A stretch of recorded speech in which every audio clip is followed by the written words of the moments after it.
point it is frozen. Point it is written from book, right? Arabian Sea and Bay of Bengal monsoon current. Right. So is that anything different from the differentiate that is given between Arabian Sea branch and Bay of Bengal branch? No, that you have to write. Actually, I have given you ample of notes on Arabian Sea and Bay of Bengal currents.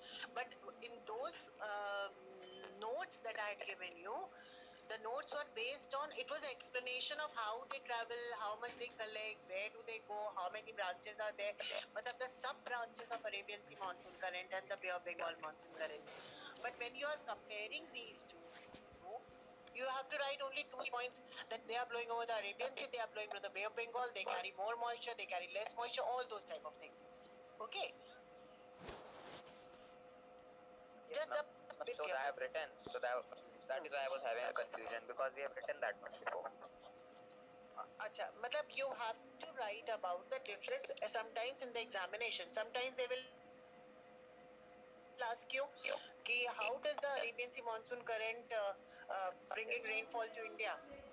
Then you have to explain those points which you have given in notes. And if you are only asked to differentiate between Arabian Sea and Bay of Bengal, you have to write only these points, 2-3 points in short. So that is why. Okay.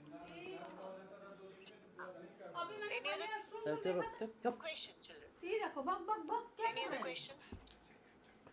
I'm again trying to ask you question. Yes, Ritika.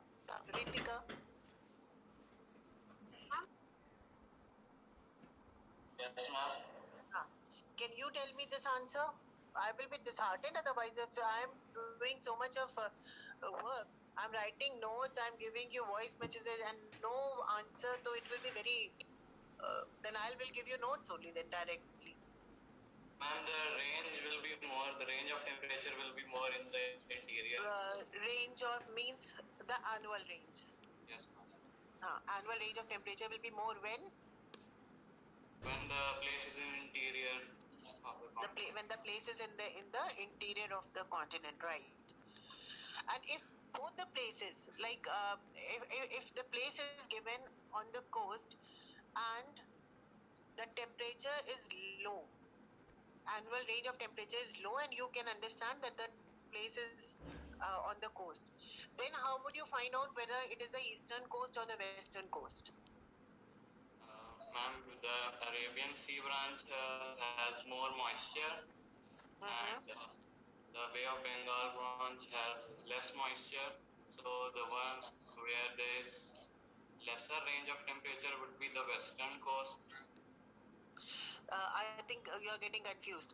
See, once again I'm repeating, and this is for everyone. Please listen to me carefully. Please listen to me carefully. Kahaf, you have an answer? Kahaf. Sorry. Kana, you have an answer? Yes, give the answer, please. I will be happy. I asked the question: if the annual range of temperature is low, and you already know that the place is on the coast, now how would you find out whether the place is on the eastern or the western coast? On the western coast receive more rainfall than eastern coast. When? In which season? In summer season, in southwest monsoon season. In the southwest monsoon season. Students, I must tell you something, that you have completed the chapter, but climate is one of the chapter in which there is everything based on reasoning. Like, because this happens, this leads to this results in this. So all the things are like, if you are saying something about the as you said, the southwest monsoon brings more rainfall to the western coast. So if the place is receiving more rainfall in the months of, now there it is not written southwest monsoon.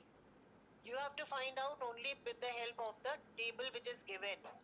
And the table gives you only the name of the months. So how will you understand which months are the southwest monsoon season? For that, you have to refer to the four seasons, not only the hot, dry weather, but also March to May. Not only southwest monsoon season, but also June to September. If you will not learn both the things, it will be difficult for you to answer the questions. Clear or not? Yes, ma'am. So both the things are important here. Am I talking to Kanha right now? Yes, ma'am. Okay. Pratishtha, what is your question? Pratishtha Tripathi, you have a question?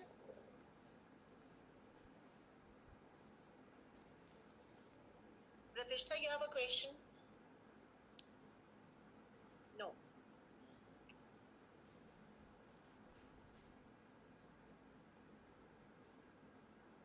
Pratishtha? Okay, let me now start with something else. Yes. Ma'am, actually, I have not understood the table which is given. You have not understood the table. Why? Ma'am, actually, I was not able to understand what is given there, and it was not clear actually. Have you seen the table? Yes, ma'am. Okay. In the table, what do you see? It's given station A, right? Station, name of the station given. Yes, ma'am. Then it is given temperature and rainfall. Yes, ma'am. And in temperature and rainfall, after that you have been given the months. January, February, March. J, F, Yes. M, like that. Got it? Yeah. Okay. So what does the table mean? This might be a question to any others also. Please try to understand this. When you look at the table, you will find two things there. In fact, three things. One, the columns which are having the months in it, name of the months. Second is temperature. And the third is amount of rainfall. So in this table, now first you have to study the table. That is how much rainfall is received in which month. The amount of rainfall is highest in which month, lowest in which month, all those things. Second thing that you have to study about is the temperature. Which month is having the highest temperature? Now with the help of this, how would you know that the place is in the interior? If the temperatures are very high in the month of June, July, it can be 44, 45 degrees Celsius, 40 degrees Celsius. And in the winter months, the temperature could be only 10 degrees Celsius or 12 degrees Celsius or maybe less than that. In this case, you will see the range of temperature, that is annual range of temperature is high. This includes that the place, this concludes that the place is located somewhere in the interior. If the place is located on the coast, the difference between the highest and the lowest temperature will be less. Am I talking to Pratishtha? Pratishtha? To you people? Pratishtha, are you still there? What a waste of time. Abhinav? Abhinav Singh?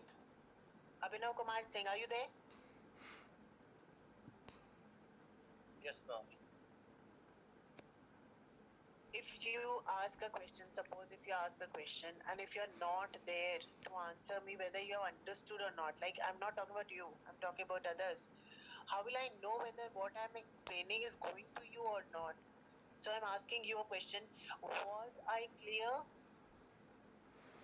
or you need more explanation? I want that. Yes, ma'am. Ma'am, you were clear enough to understand. Because this Pratishtha, you are not answering. Pratishtha, you are not answering. How no, are you? ma'am, actually it was muted, that's why I was not able to answer. No, you only asked me a question. How will I mute Yes, you ma'am, then? it was clear. It was clear. Okay. You have understood? Okay. Yes, ma'am. Okay. Arya Singh. Arya Singh. Yes, ma'am. What is the question? Ma'am, I want to ask that you have sent us 2 tables, but in our book we have only 1 table. Then I have sent you one table from some other book. There is another books also are there which with me, and I may be sending you some more questions also from that book. I will only give you the questions. You have to solve those questions on your own. Is it clear? So that you can practice more and more. Ma'am, you have to do it in classwork copy. You don't have to do the anything, children. You have enough of notes. No question answers have to be written. But if you will keep on going through the questions which are at the back of your chapter, or if I give you separate questions, you don't have to write them. You just simply have to see whether you have understood the chapter or not. For that, verbally, you should know all the answers. For example, right now, if I ask you a question, uh, just a minute.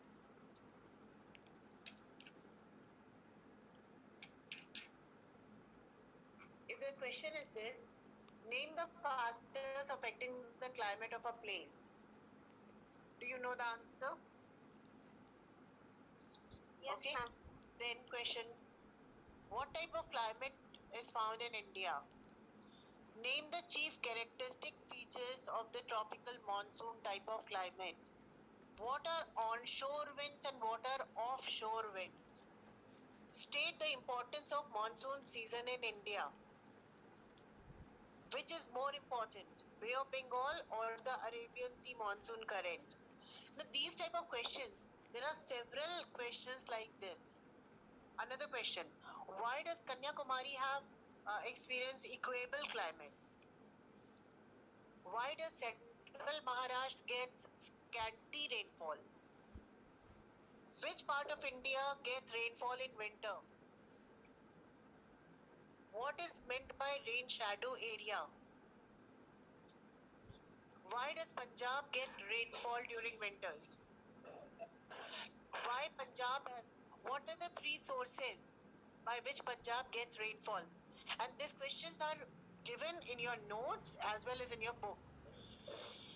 There are plenty. Is it clear? Yes, ma'am. So what I was saying is, you don't have to write those questions, but what you have to do is to simply just try to answer those questions verbally. Answer those questions verbally. Any other question? We have already, it's already 2:24. We can start the new chapter by 2:30. If you all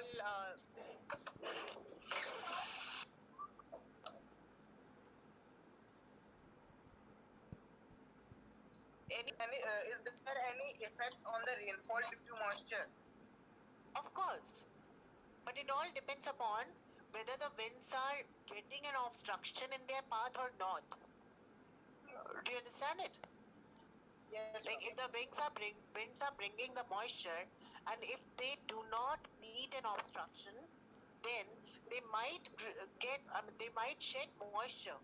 But if the winds are forced to shed their moisture on one part of the mountain, then the amount of rainfall will be heavy at one place and less on the other place. Okay, Okay, ma'am. Otherwise, think about it simply. Then every day the winds blow, like the sea breezes blow during the daytime, and the land breezes blow during the nighttime. Sea breezes have moisture in them. They are supposed to have moisture in them, but the amount of moisture, the amount of humidity is not 100%,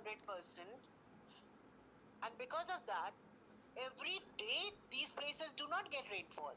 The places which are located on the coast, they don't get rainfall every day because there is moisture present should be there, but there has to be plenty of moisture. That is, the humidity should be 100%. This we have done in, if you remember, class 9. You have studied about rainfall, humidity, condensation. In that, the amount of rainfall is there only when the moisture is 100%. Okay? Any other question? Devesh, you have any other question? No, ma'am. Okay, Ashutosh Ranjan. Ashutosh Yes. Ranjan, your question. Yes, ma'am. Yes, ma'am. You said that a place may have a high range of annual range of temperature and low range of temperature. Right. So how much degree? So how much degree is considered as low or high? Yes, good question. It all it all depends upon where the place is located. Now here, if the range of temperature is 10 to 15 degrees Celsius, approximately, like maybe 10 or even less than that, then it is said to be somewhere near the coastal areas. But if the range of temperature is higher than that, more than 10 to 12 degrees Celsius, then it is considered to be in the interior. Okay, ma'am. Okay? Thank you, ma'am. Okay. Any other question? So let us first recapitulate all the points that we have discussed in the chapter of climate. If you are having your copies and if you have written your notes and if you have also gone through the voice messages, then you will understand what I am talking. The first thing is India has a tropical monsoon type of climate. Why is it called tropical and monsoon? You know the answer. Tropical because the Tropic of Capricorn, it lies in the tropical belt with the Tropic of Cancer passing through the center of the country. Monsoon because it is mainly getting its rainfall. It is governed by monsoon winds, both summer and winter monsoons. India does not have the same type of climatic conditions everywhere. There can be some places very cold and some places very hot. This difference of temperature and also the difference of pressure and rainfall, some places might get very heavy rainfall, others may get very less rainfall. You know about it. Examples. And all these are due to the various factors that affect the climate of India. For example, the location, the latitude. The location of India is such that Tropic of Cancer passes through it, and so the southern part of India has. Yes, Manaswin? Manaswin? Ma'am, how much the temperature can reach in the place which is interior of the country in summer? It all depends. Like previously, when the temperature, see, it all depends upon the place where what we are talking about. Like suppose it is Rajasthan. Rajasthan will have a lot of, it has very high temperatures during the summer months. So the temperature can reach to 50 degrees Celsius also. But if we are in the table, children, in the table, you have not got the daily range of temperature. It is the mean monthly temperature. मुझे मेरी बात समझो. What is mean monthly? जब रोज का temperature, every day when the temperature, the maximum temperature is recorded as well as the minimum temperature is recorded. What is mean monthly? It is the sum of the mean temperature of all of the days of the month divided by the number of days. So in July only, suppose a place may have 50 degrees Celsius temperature also, and it can have 30 degree also, 45 also, 36 also, all depends. Different days, different temperatures. all of them are added up, and then they are divided by the number of days to get the mean temperature.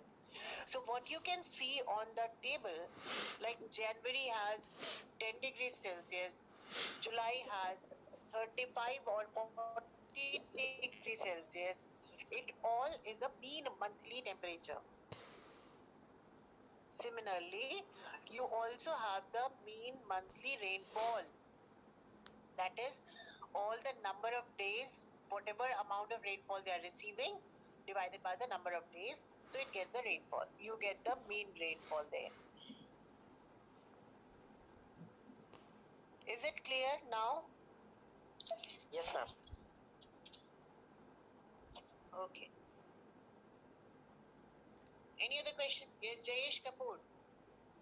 Jayesh, your question? Ma'am, in the audio you told that the place might be Chennai. Ma'am, can there be any place, any other place also? Any place you can say. See, I told you Chennai. The place could be Chennai, right? Why did I tell you? Because Chennai is a major sport city of South India, located on the Coromandel coast. Okay. If the place Yes, could have ma'am. been on the western coast, I would have taken the name of either Mumbai or Tiruvananthapuram or Kochi, which are the coastal cities of west coast. Okay. Yes, ma'am. So you have to know actually if they ask you the name. If they don't ask you the name, you simply have to write the eastern coast gets rainfall or the western coast gets rainfall. But if they're asking you name the station, Yes, ma'am. then you have to name a station which is located, and it has to be an important station which actually is affected by these winds. Okay. Jayesh, any other question that is coming Thank to you. your mind? No, any other question that is coming to your mind? Huh? No, Okay, okay, no, ma'am. okay. Thank you. So shall we? Okay. After that, I told you that various factors which affect the climate of India, and after that, each factor we have discussed. Then the four seasons which are caused due to these factors. You have to remember the months very clearly. The months of these four seasons. They are very important.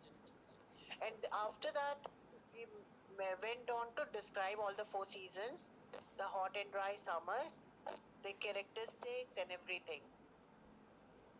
The southwest monsoon season, and then the Arabian Sea and the Bay of Bengal monsoon current, all that. So this was the entire chapter. Everything now you're having in your books. If you will read it once more, and we are not closing it here. We are not closing it.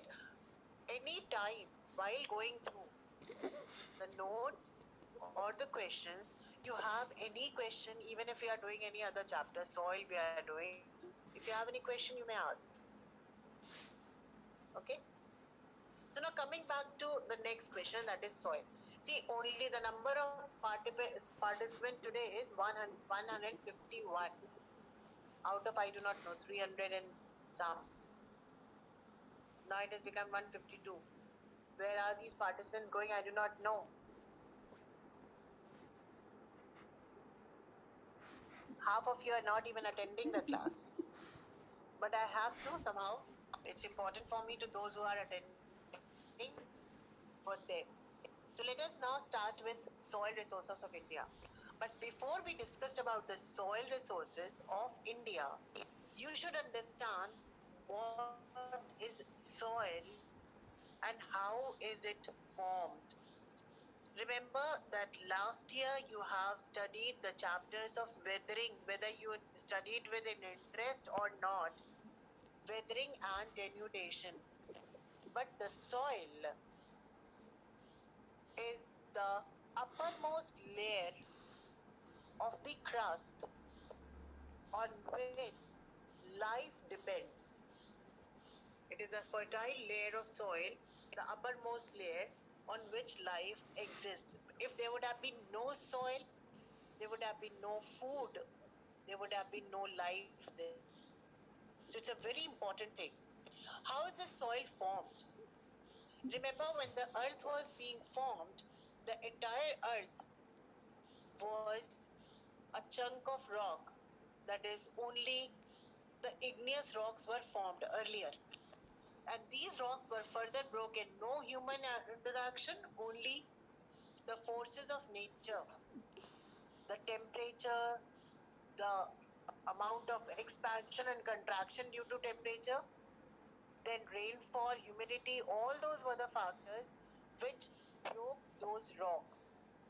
This disintegration of rocks changed the rocks into minute particles, which was further known as soil. But that does not make a soil fertile. These particles, the powdered uh, igneous rocks or the powdered rock material, may have certain mineral content in them depending upon the rock from where they have been formed. For example, if the rocks are rich in iron, the soil formed will also be rich in iron. So, this way, when the soil is formed by withering or the breaking up of rocks, it's important that they carry the mineral content of the rocks. But when we say a fertile soil, we are not only talking about the mineral content, it also includes moisture, air, and the most important thing, and that is humus. We all know what humus is. It is the decayed plant and animal substances which makes the humus. All these things together make the soil fertile. Now, talking about soil, first of all, why is soil important? Why should we discuss soil of a country? Why is it needed? It is because, as I told you, that all living beings directly or indirectly depend upon soil. That is, depend upon the things which they get from the soil. Secondly, if there is good soil, fertile soil in a particular country, it boosts up the agriculture, and so the country can become self-sufficient in the growth of crops. So agriculture can become the economic basis, that the development of a country can be based on agriculture if the soil is fertile. Okay? It also provides us not only with the food, but also provides us with the clothing. There are so many crops which we get from there, and which provide us clothing. Also, the building materials we get it from the soil, and because of that, soil becomes absolutely economically important. Now, when we talk about fertile soil, what are the things that add to the fertility of soil? As I've told you earlier, it should have nutrients and minerals क्या such as nitrogen, potash, and if they become deficient in these नहीं इधर से सुन रहे minerals, हैं ना, वो आ नहीं रहे then थे क्लियर, they वैसे सुन are रहे हैं. given fertilizers of the same kind, like nitrogen is given or potash is given, and all that. Second thing, the soil should also have great depth. Depth, why? Because if the plants have to grow on the soil, there should be enough depth for the roots to expand and take their nutrients from soil. The third thing is they should have uh, they should be having humus content, that is they should be rich in organic matter. And finally, there should be enough of water, moisture in the soil, because we all know that even if you give anything to the plants, we keep on giving water to the plants, And you know the reason why it is given. Because if the water is not given, the roots of the plants can only absorb the nutrients when they are dissolved. So if there is no water, even if the soil is fertile, the water will not be able to carry the nutrients to the plants, and thus the plants will may die in the absence of water or moisture. And because of that, moisture is also very important. And lastly, the soil should also be well aerated. Aerated means there should be enough of air penetrating to the soil for the for the good bacteria or those microorganisms which remain in the soil and they enrich the soil. So all these things, once again I repeat, they should be rich in nutrients. The soil should have humus. If we are talking about fertile soil, it should have enough of depth for the roots to penetrate. It should have organic matter, that is, and it should also be able to retain moisture. Along with that, also air should penetrate. All these things, when we study, this study of soil is called, or the study of formation of soil, it is called as pedology, pedogenesis. Okay. Now,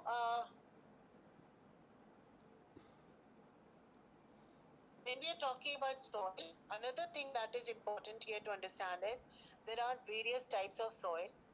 On the basis of formation or location, the soil can be divided into two groups. On the basis of location, the soil can be divided into two groups.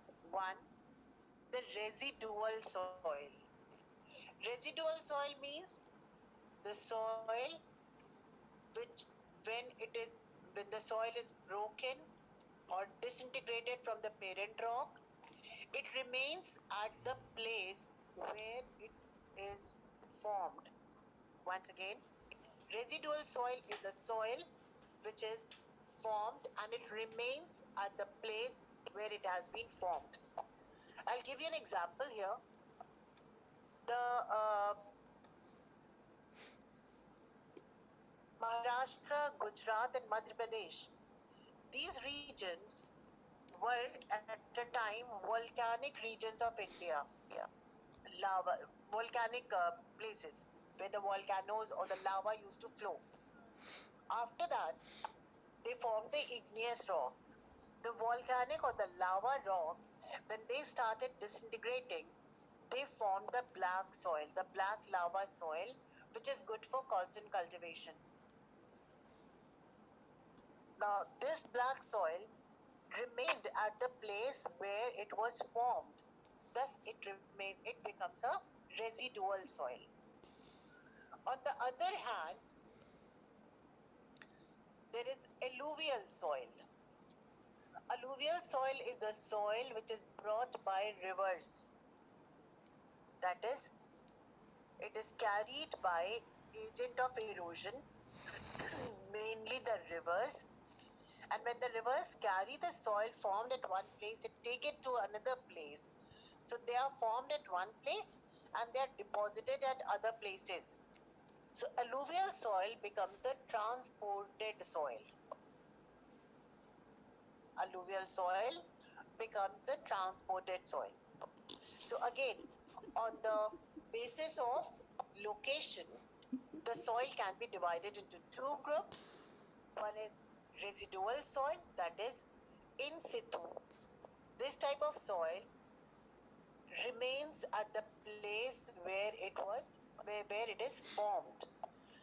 In India, black soil, red soil, and laterite soil, these three types of soil, black, red, and laterite, all the three types of soils are residual soil. That is, they are formed at the place and still they remain at their places of formation.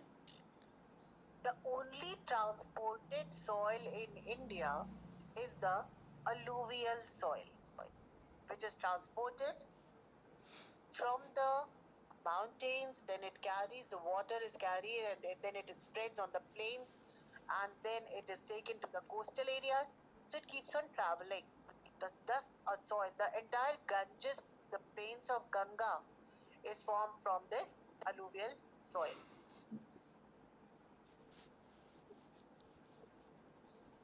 Okay.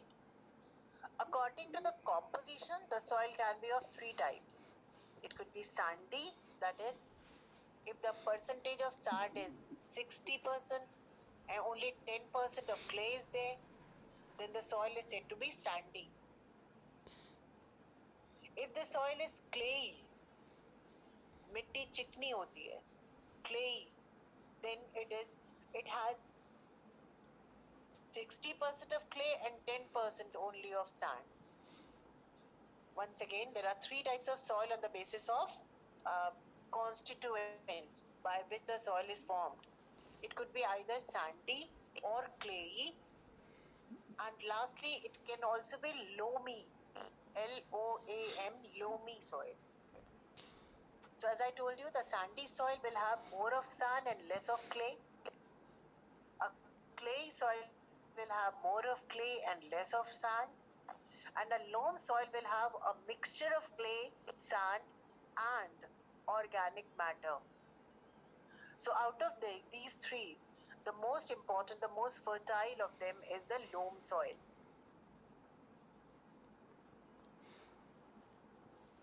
Students, seems to be just a one way. Akshat Gujarati, are you there? Yes, ma'am. What have you understood till now? Okay, I'll ask you a small question. How is soil formed?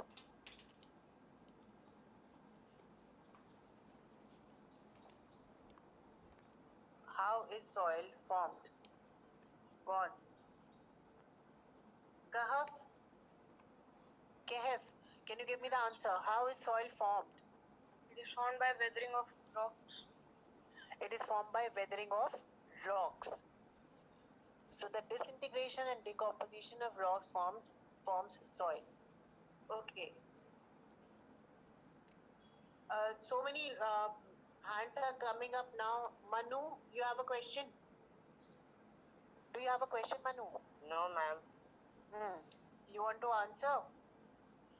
Can you tell me, on the basis of location, how many types of soil are there? On the basis of location, how many types of soil are there?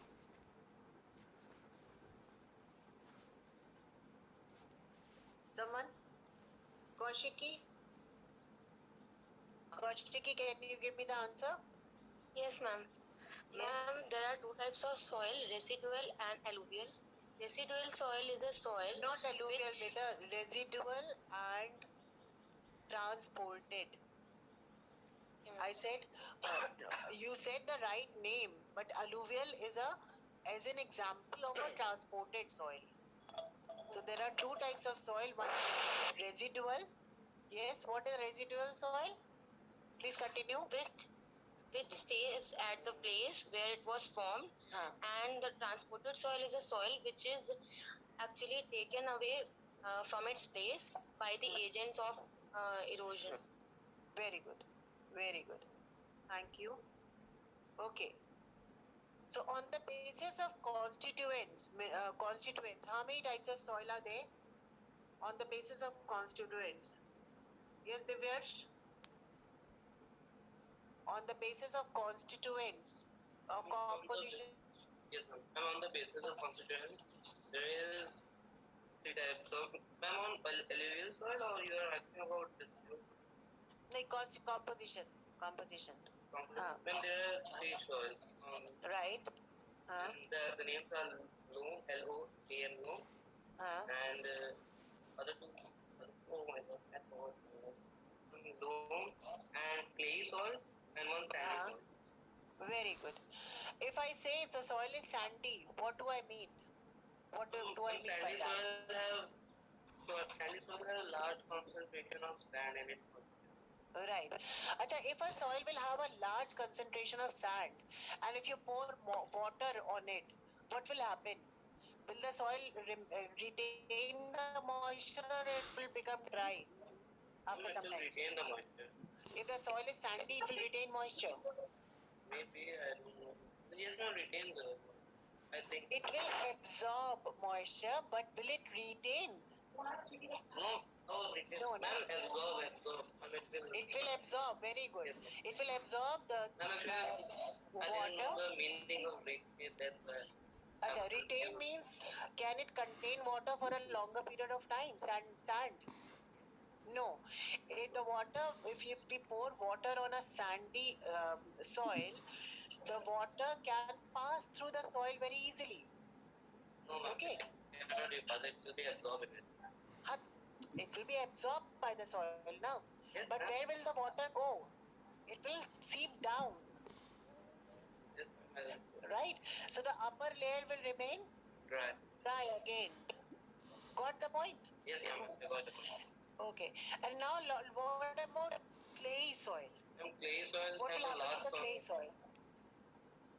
Ma'am, clay soil have a large concentration of clay in its constituent. Clay. And if I pour water on clay soil, what will happen? Ma'am, the upper layer will absorb moisture, but it will retain it. Its water content. It will retain it. It will retain moisture for a long period of time, right? It will become very sticky.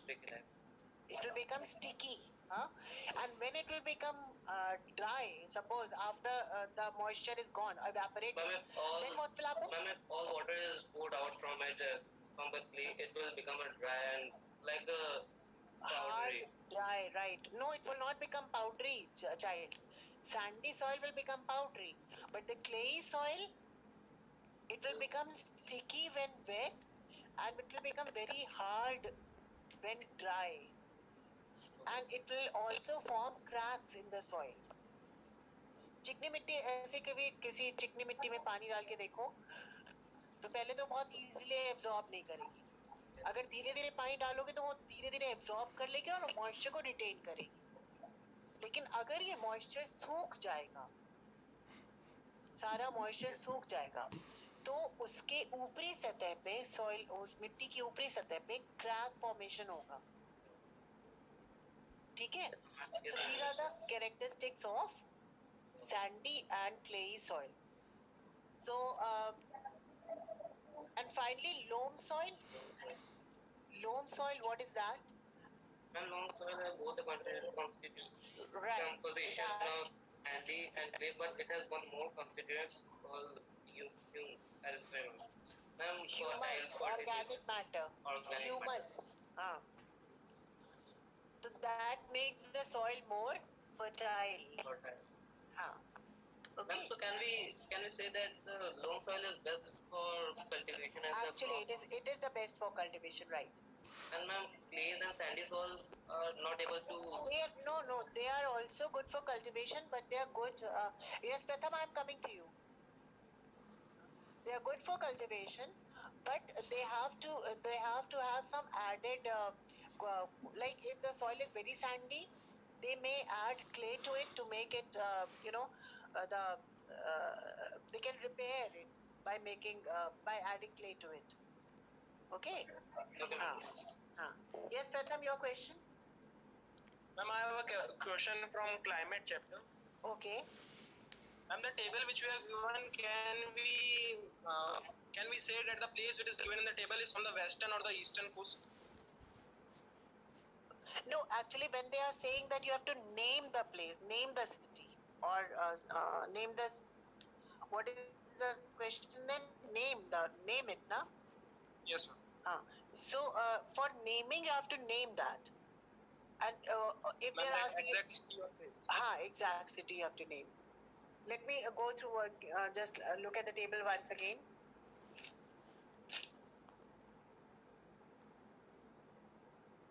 Suggest a name of this station, no? Yes, ma'am. Suggested name of this station. So you cannot suggest a name of the station as Western Coast or the Eastern Coast, right? So if to Yes. name, you have to name the station. In that, there can be questions like in which you have to only write the name of the Western or the Eastern Coastal Plains. But in this case, they are asking you to suggest a name of the station and give a reason for your answer. Ma'am, how we will find it? Where we have to suggest it? Huh? The question is Ma'am, very how we will be able to clear. find? Question is clear in this. What is the next table? Remember the question of the other table that I had given you. So, Okay, let me tell you. See, sometimes the question comes like this. On which coast of India does the station lie? Okay? The question can be like this. On which coast of India does the station lie? In this, you don't have to name the station. You have to name the coast where the station lies. yes, ma'am. Huh? And in this one, which I have given you, it is written as suggest the name for the station and give a reason for your answer. But if the question is asked that tell whether which coast is there, is the eastern coast or western coast. So how we will find that? Ma'am, Okay, I have given you that only I have given you through the voice message. If you can very clearly, it is mentioned that if I told you you have to learn the months of the seasons. Months of the season. That means which month, which season is there. Yes. So if suppose you know now the place is located on the coast because the annual range of temperature is maybe 8 or 9 or 10 or 12 degrees Celsius. So the place is on the coast. Now, which coast is it located? For that, you have to consider the rainfall now. Rainfall. If the rainfall is very high in the summer months, that is the season of southwest monsoon. And when the season is southwest monsoon, the month which is given in your table should be June, July, August, September, right? Because that is the southwest monsoon season. Months of southwest monsoon season is what? June, July, August, September.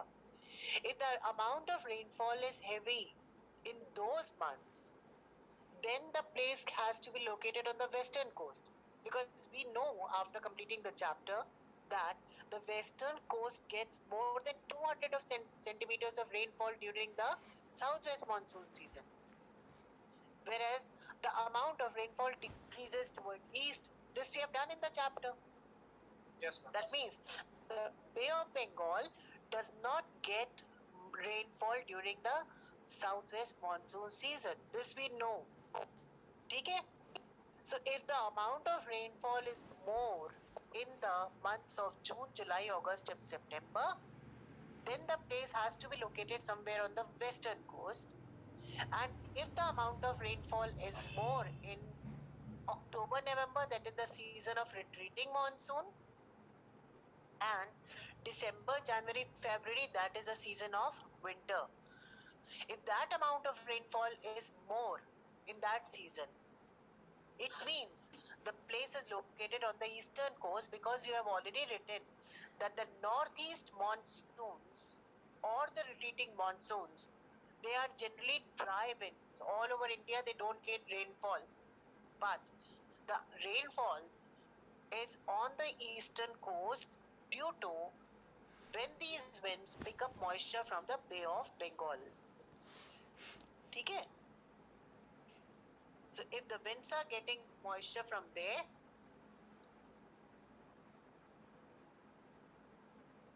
I hope the answer is clear to you. Pratham, you have gone. Okay. There's hardly 1 minute left. Children, I'll be sending you notes through this. I will be sending you notes through WhatsApp. Please, I expect you all to write the notes.